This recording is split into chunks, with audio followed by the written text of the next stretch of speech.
Oh boy, oh boy. Listen, I just got information about deliverances that are going on in the Asbury Revival. It's back in the prayer room. Got to talk to you about the fact that we're hitting a point where exorcism is back on the menu.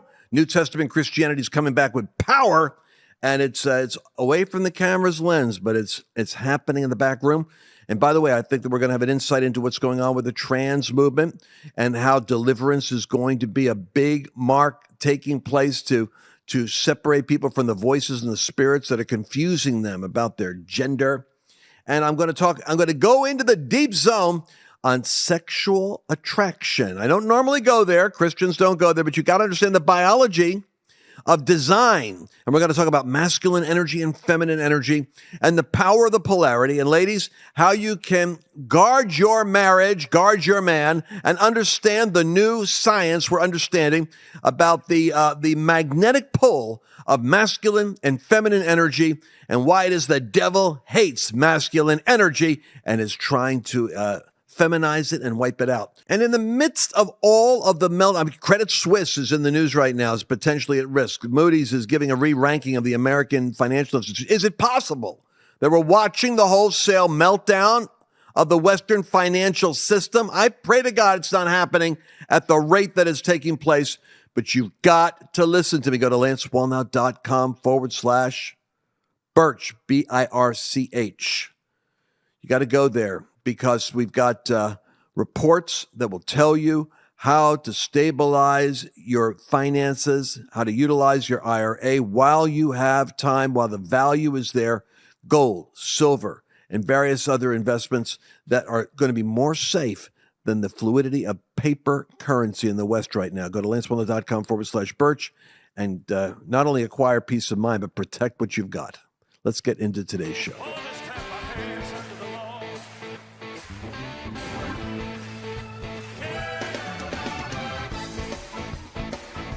Welcome, ladies and gentlemen, to the one place that you can go where you're always going to have an encouraging word without compromising the truth about the dire situation we are in. So this is the Lance Wallnau Show, bringing you hope from coast to coast. Thank you for making this one of the fast-growing news broadcasts with over 10 million downloads on various platforms. And I am looking at my desk of news today after coming back from Guatemala, meeting with the Presidente of Guatemala, looking at a nation in transformation. Many Americans are somewhat narcissistic. You know, we just focus on us. There's a world out there, people. And in fact, we're going to be doing a special analysis later on today about the American bank failures, the financial sector, which is all understandable. It's no real, shocking. What's going on? Well, the Biden administration, along with the Republican rhinos, have just ran the printing press another $6 to $8 trillion. What do you think happens to that money? It just kind of multiplies, and when it multiplies, the value of things suddenly changes, and you're paying more for the same thing because there's more money in the money supply. It's a mess, self-created. But I don't want to go there now. I'm going to have a Mark Nuttall, Milton Friedman trained economist, explain to us, and a great Christian. He's going to explain to us exactly what's happening. And although everybody wants to go all panic-stricken right now, the end isn't yet. It's the good news. But I want to talk to you about some of the other things, the other subjects that are so important. So we're going to get to the next bank to fail. Credit Suisse, that's what's going on. We're going to go there. But first, I want to cover some stories that I think are mucho importante. One of them, putting all my bank failure stuff in one pile, I want you to think about the courts are taking on a judge has rejected a request from Moderna. This portion is too hot to handle for social media. Go to lancewallnau.com/podcast to listen to the entire show. Speaking of justice, you're going to hear more cases like that coming up. Just giving you that's the first olive out of the jar, you could say. Like a supervillain, Nigerian brothers hired by Jussie Smollett speak out for the first time. Now, you remember in January 2019, Kamala Harris and Joe Biden and Shifty Ship, these guys couldn't wait to pile on this disgusting white supremacist MAGA movement in the United States. It's almost like the New Apostolic Reformation. Anyone who's fighting the New Apostolic Reformation is playing into the hands of the lunatic left, which loves to label, slander at us, and then watch us freak out over trying to distance ourselves from an accusation. Biden and Harris, to this day, haven't recanted. They jumped on with Jussie Smollett and said he was beat up and lynched in Chicago by MAGA people. We can't have racism in this country. They love to believe that narrative, whether it's true or completely fictitious, because it plays on the most primitive, primal anxieties and beliefs in the scarred psyche of the West regarding the sins of its own history, its own past. The two Nigerian brothers say they were paid, reminding you that Jussie Smollett said that at 3 o'clock in the morning while he was going out in freezing cold weather in Chicago to go get Subway sandwiches. A rather dubious story to begin with. He was accosted by two MAGA hat-wearing white rednecks who put a rope around his neck, which he kept around his neck for like 2 hours till the police showed up, wearing the rope around his neck as an attire to illustrate that they threw bleach on him, and this is MAGA country, and it proved to be a huge hoax because the former Empire star paid these two guys who he worked out with in the gym from Uganda, Abimbola and Albenjo Asundero, $3,500. And he never admitted, Smollett never admitted that he had paid it. But these guys got the check, they got the payment, and they got the story. They said they were the ones that did this thing. And that in order to help him with his supremacist hoax. The brothers said the attacks was a hoax after they were in jail for 2 days. Smollett was convicted of 5 felony counts of disorderly conduct. So this thing by Kim Foxx, who's a Soros-funded DA, working with the Obamas and Michelle calling because Smollett's a friend of all of theirs in their circle. And they call, can't we do anything? Oh, we're going to do what we can. You know, he really screwed up this time. And because he made up fake claims that MAGA was lynching black people. You talk about an incendiary statement. He should have gone and should have spent serious jail time. He was sentenced to 150 days in a county jail, out of which he spent 6 days inconveniently behind bars. 6 days. The police did ask us what Jussie's motive was, but Jussie didn't really tell me a motive, Abimbola said. But from what he was speaking about or talking about, I would say that he wanted to accomplish a way to increase his star level. He wanted to raise his celebrity status. He wanted his victimization to advance his stature as an artist, a victim artist. He wanted to be the poster child for activism. That's what I wanted to say. He wanted to be the hero for gay people and for black people. Now, I don't know how large a demographic this is. I always wanted to see a study of gayness between whites and blacks, maybe Hispanics and Asians. Is there a proclivity for more gayness amongst the European Americans versus the African Americans versus the Asian Americans versus the Latino Americans? Or I'm wondering, is there any data? Because I believe a lot of this is cultural. I thought he was a good actor, but I also thought the guy was a fraud, Abimbola said. Hey, sure, I helped him out. He was a good actor, and, he paid us. It's insane. That's when I really saw a different side of Jussie. The guy's really just sitting there lying to these people, lying through his teeth. He didn't care. I did feel betrayed by Jussie and what he had done. I did not. Is it Jussie or Jesse? I guess Jussie. I didn't know what to do. I wasn't ready to say anything. Like I was mute. I didn't want to say anything. So the guys are in jail for 2 days waiting for come on, man, get me out of here.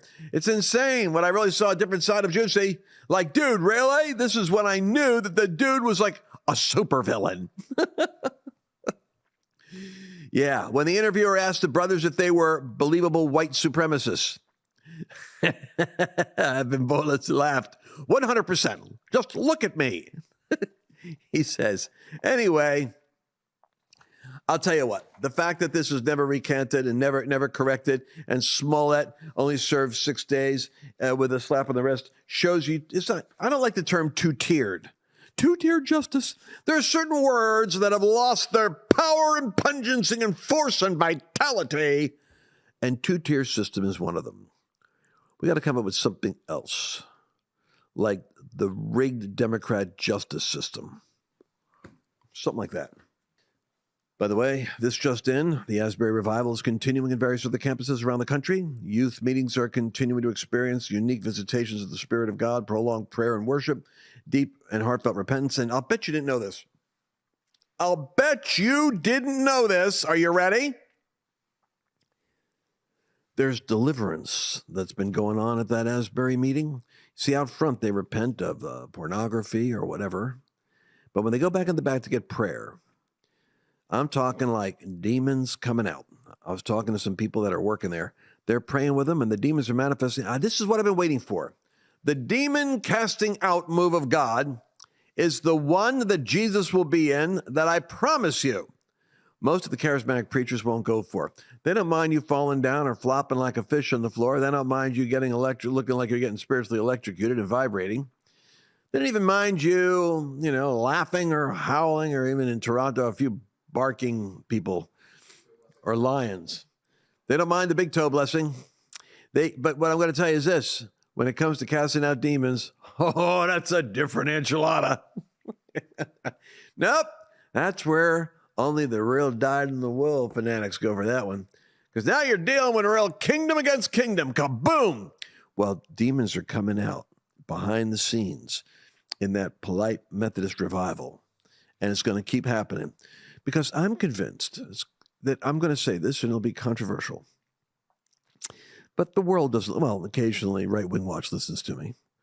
What a miserable job they've got. Listening to Christians like the Pharisees would sit and watch Jesus in order that they might accuse him. Here's a group of people paid for by Soros to watch people like me and listen.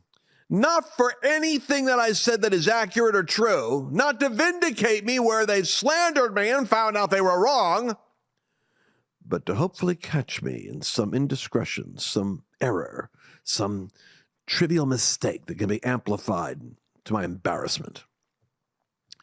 I think a lot of these trans people have demons. That's my punchline. I believe that when you have a young child that believes that they have a body of a female and a male entity in them is talking to them, and a masculine something is integrating with their personality, well, in the realm of spirits, it makes sense that you could have a spirit who you're sensing your soul is different than your body. I was listening to one girl the other day. She said, I've got a female body, but I've got a male soul. Well, I think what happens is you get this thought, this confusion comes in, and then you don't know how to separate what is feminine qualities even in men, such as, the artistic flair and, sensitivity. And like if you ever, I'm really getting out there here, folks, but listen, it's just you and me talking. But if there's a stereotypical kind of gay sensitivity, like the artist. And like I was talking to someone who's in the cosmetic and the hair profession. She said 90% of her clients are gay men. She said, well, they're very artistic. They're very particular about their looks. They're very interested in their energy and how they appear. And they're hypersensitive. That she's having a bad day. They can literally come in and go, what's wrong with you today? What's happening with you? Super power of empathy, feeling what's going on around them. And these are, I think, characteristics that you could say are maybe from a David Deida approach. If you look at his research, these are feminine energy drives versus masculine energy drives, which is more directive and forceful and trying to carve towards an outcome, versus mercurial and unpredictable and undirected, which is feminine energy. But then again, I have a bit of that myself. And so I started to notice that I'm totally heterosexual. There's no doubt about that. I've already looked at my data. I've done all this. I'm a shrink in this sense. I do all these Minnesota multiphasics. I've done all these different analysis because I'm into that stuff. And that's where I noticed that you could be a highly masculine man with feminine characteristics such as mercurial creativity. Look at Robin Williams when he's jumping around a set, going. A lot of comedians have that mercurial feminine energy versus that linear directive, kind of like moving forward forcefulness, which is characteristic of masculine energy. Or the analogy, which was well put by secular researchers, is imagine a ship in the ocean. It sets its sails, and that Yankee clipper or whatever is carving a path through the waves and the wind. And so that's masculine energy, carving that path. Feminine energy is the winds and the waves, unpredictable, coming from different directions, moving here, moving there, having to adjust your sails so that you can catch the latest unpredictable motion of that energy. Feminine, masculine energy. It's a fascinating subject. By the way, ladies, here's an interesting fact. Do you ever see, I'm going way across the zone here. This is what happens when I'm unsupervised. If Mercedes was sitting over here and Carl, they'd be keeping me on task. But I don't have my anchors over here. So the ship is adrift at sea. And too much feminine energy. My son's coming in. But I want to point, I only got 3 minutes here, Carl. Thank you for showing up to rescue me. All right, here we go. What's up, everybody? I want to point out strong masculine energy here to course correct this shit. No, that's true. Carl does have a lot of masculine energy, which he gets from his mother, I think. I think so. So what were you saying? You're about to make a big point. No, it was a big point. I don't want to lose it, Carl. We got 3 minutes here. Oh, yes. Something you don't know yet, being a youngster. Maybe. But here's one of the interesting factors about the law of attraction between male and female. And that is, it explains why Bill Clinton, for instance, was affair prone. Because, I'm hearing your headset, by the way. Sorry. So that, you know how I feel. So that Hillary's kind of got masculine energy. You know, the pantsuit, kind of talking the way she talks. And so without getting into, uncomfortable speculation, let's just say that she's got masculine energy.